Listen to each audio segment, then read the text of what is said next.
Group 4 2025 exam எப்போ expect பண்ணலாம்? இந்த கேள்வி நிறைய பேர் வந்து அடுத்தடுத்து இப்போ கேள்வி கேட்டுட்டே இருக்கீங்க. ஸோ இதுக்கான ப்ரிப்பரேஷன் பிளான் என்ன பண்ணுறது, இதெல்லாம் நம்ம அப்கமிங் வீடியோஸில் வந்து நான் இன்ஃபார்ம் பண்ணுறேன். டிஎன்பிஎஸ்சி குரூப் 4 2025 பொறுத்த வரைக்கும் ஸோ இப்போ வந்து ஆனுவல் பிளானர் டிசம்பர் மந்த் சொல்ல போகிறாங்க. டிசம்பர் மந்தில் அடுத்த வருஷம் குரூப் 4 2025 எப்போ நடக்கும் அப்படிங்கிறது ஒரு ஐடியா கிடைக்கும். சார் அது எங்களுக்கே தெரியுமே சார், நீங்கள் சொல்லுங்கள் அப்படின்னு ஒரு கேள்வி கேட்டிங்கன்னா, இப்போ இருக்கக்கூடிய குரூப் 4 எழுதி முடிச்சிருக்கீங்க இல்லையா? ஸோ இதுக்கான ரிசல்ட் வந்து பார்த்தீங்கன்னா 2024 எழுதின இந்த எக்ஸாமுக்கான ரிசல்ட் இப்போ அக்டோபரில் வரப்போகுது. ஜூனில் எழுதணும், அக்டோபரில் வரப்போகுது. அக்டோபர் முடிஞ்சு கவுன்சிலிங் லிஸ்ட் கொடுத்து ஒரு கவுன்சிலிங்லாம் ப்ராசஸ் முடிக்கிறதுக்கு எப்படியும் 4-5 மந்த்ஸ் ஆகும். சரியா?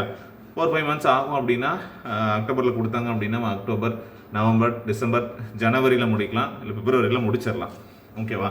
பிப்ரவரியில் முடிச்சிட்டாங்க அப்படின்னா மார்ச் ஏப்ரலுக்குள்ளே எப்பயாச்சும் நோட்டிஃபிகேஷன் கொடுத்தாங்க அப்படின்னா மறுபடியும் ஜூன் ஜூலையில் ஒரு 3 மாதம், அதிகபட்சம் 3 மாதம் இல்லை 4 மாதம் டைம் கேப் கொடுத்து உங்களுக்கு எக்ஸாமை கண்டக்ட் பண்ணிடலாம்.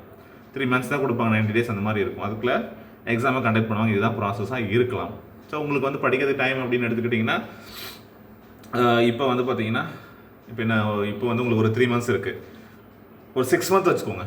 6 மந்த் தான் டைம் இருக்குது அப்படிங்கிறத மைண்டில் ஃபிக்ஸ் பண்ணிக்கோங்க. 6 மந்த்துக்கு என்ன படிக்க முடியும் அப்படிங்கிறத மாதிரி ப்ரிப்பரேஷனை ஸ்டார்ட் பண்ணிக்கோங்க. ஏன்னா 2026 எலெக்ஷன் நடக்க போகுது. தமிழ்நாடு சட்டசபையுடைய தேர்தல் நடக்க போகுது அப்படின்னு சொல்லியிருக்காங்க. ஸோ அந்த சட்டசபை தேர்தல்னால வழக்கமாக என்ன பண்ணுவாங்க, கவர்மெண்ட்லாம் வேலை வாய்ப்புகள்லாம் போட ஆரம்பிப்பாங்க. ஸோ அதனால் வந்து டிஎன்பிசி மூலம் மட்டுமே வந்து 18,000+ வேகன்சிஸ் வந்து கம்ப்ளீட் பண்ண போகிறதாக சமீபத்தில் டிஎன்பிசி தலைவர் அப்பாயின்ட் பண்ணும்போது சொல்லியிருந்தார். இன்னும் ஒரு ப்ராசஸை வேகப்படுத்த போகிறோம். ஓகேவா? ஒவ்வொரு மாதம் தேர்வு அறிவிப்புகள் வந்துக்கிட்டே இருக்க போகுது. இந்த மாதிரிலாம் நிறைய விஷயங்கள் சொல்லியிருந்தாங்க. ஸோ அவங்க சொல்கிற ஸ்பீடுக்கு ஜனவரி 2026 முடிக்கணும்னா அவங்க இதையெல்லாம் இந்த டைம்லைனுக்குள்ளே பண்ணால் மட்டும்தான் முடியும். சீக்கிரமாக பண்ணணும் அப்படிங்கிற ஒரு விஷயம் இருக்குது. ஸோ எக்ஸாமை வந்து நீங்கள் எப்படி ப்ரிப்பரேஷனை ஸ்டார்ட் பண்ணலாம், என்ன பண்ணணும், என்ன மெட்டீரியல்ஸ், இதெல்லாம் ஆரம்பத்துலேருந்து ஒரு பிகினராக இருக்கீங்க அப்படின்னா உங்களுக்கு நான் வீடியோஸில் தனித்தனி வீடியோஸில் இன்ஃபார்ம் பண்ணுறோம். ஓகேவா? அதுக்கப்புறம் வரப்போகுது, அந்த வீடியோ தனித்தனியாக வரும். ஸோ இப்போ புதுசாக இருக்கிறவங்க, ரொம்ப ஆர்வமாக இருக்கிறவங்களுக்கு ஒரு அப்டேட்ஸாக இந்த டைமிங் இருக்குது.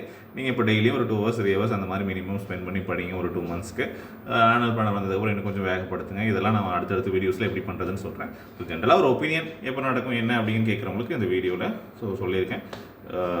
இது எக்ஸ்பெக்டட் தான். ஸோ இதுக்கு முன்ன பின்ன இருக்கலாம். ஓகேவா? ஸோ அதை மைண்டில் வச்சுட்டு படிங்க. இவ்வளோ தான் டைம் இருக்குது அப்படிங்கிற மைண்டில் வச்சுட்டு ப்ரிப்பரேஷனை கண்டினியூ பண்ணுங்கள். Okay? So see you in the next video. சேனலுக்கு மறக்காமல் சப்ஸ்கிரைப் பண்ணிக்கோங்க. இது போன்ற இன்னும் நிறைய வீடியோக்கள் உங்களுக்கு வரப்போகுது. நன்றி.